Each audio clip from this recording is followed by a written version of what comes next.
Hello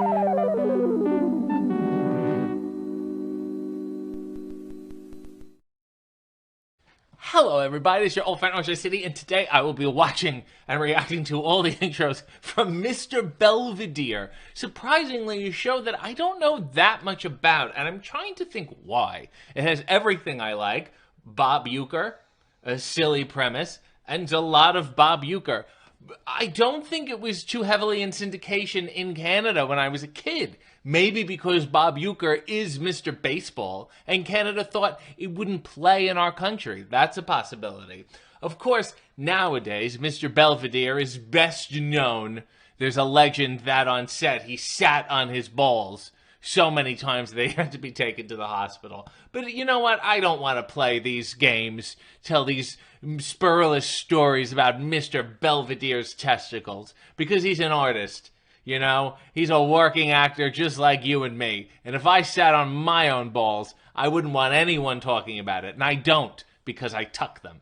Without any further ado, let us watch all the intros to Mr. Belvedere. It is a sweet, but it's also very MS Paint gradient. Christopher Hewitt.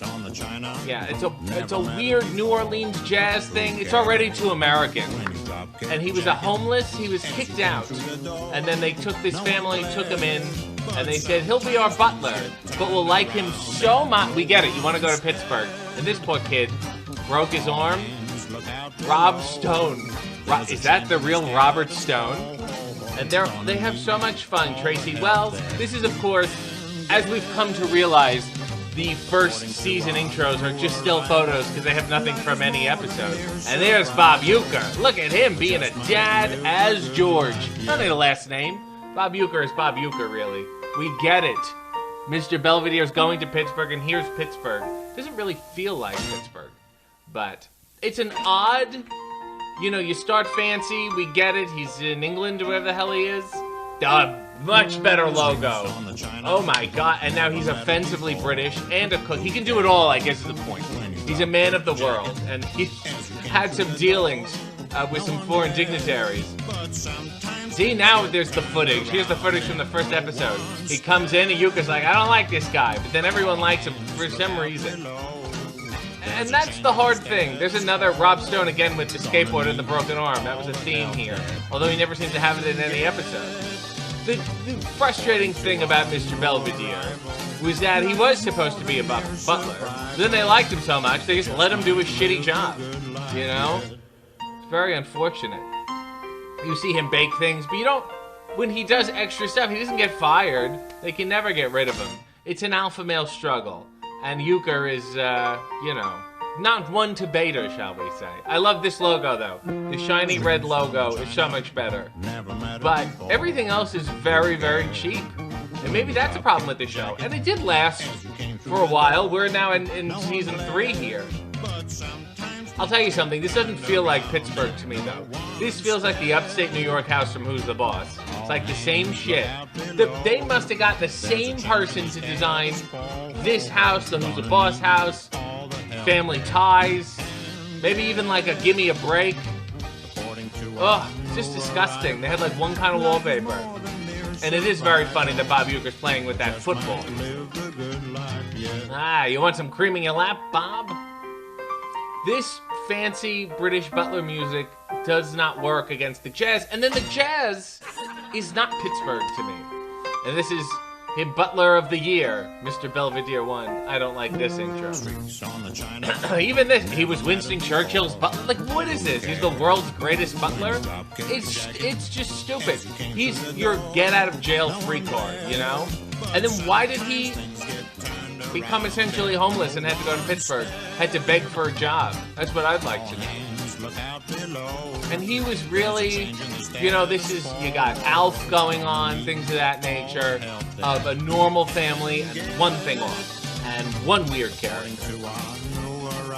Wow, Bryce Beckham really got the cream in the face that Bob previously had in his lap.